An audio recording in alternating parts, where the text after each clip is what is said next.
वाशिम जिल्ह्यातील उद्धव ठाकरेंच्या शिवसेनेचे माजी जिल्हाप्रमुख सुरेश मापारी यांनी मुंबईमध्ये भाजपचे प्रदेशाध्यक्ष रवींद्र चव्हाण यांच्या उपस्थितीमध्ये भाजपमध्ये प्रवेश केलाय।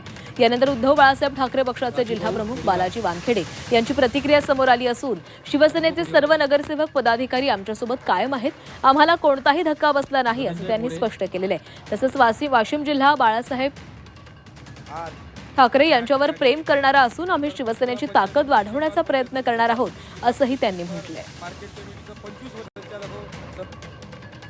राजू भाऊ गोडीवार या जिल्ह्यामध्ये शिवसेनेला खिंडार पडेल, इथं कुठेही शिवसेनेला खिंडार पडणार नाही। कारण शिवसेना हे बाळासाहेब ठाकरेंनी या वाशिम जिल्ह्याची निर्मिती केली आणि तेव्हापासून इथचा जो शिवसैनिक आहे पूर्ण या जिल्ह्याची बांधील आहे। आणि जो तुम्ही म्हणत आहे किंवा जिल्हा प्रमुख केल्यामुळे खिंडार पडेल, इथचा आमचा उपजिल्हा प्रमुख, आमचे 13 नगरसेवक, आमचे सर्व 6 शहर प्रमुख, 6 तालुका प्रमुख कोणीही भाजपमध्ये कोणत्याही अधिकृतरित्या प्रवेश झालेला नाही। आणि जे 12 लोकांची यादी तिने तिथे दिलेली आहे त्याच्यापैकी 6 नगरसेवक इथं आज वाशिममध्येच आहेत।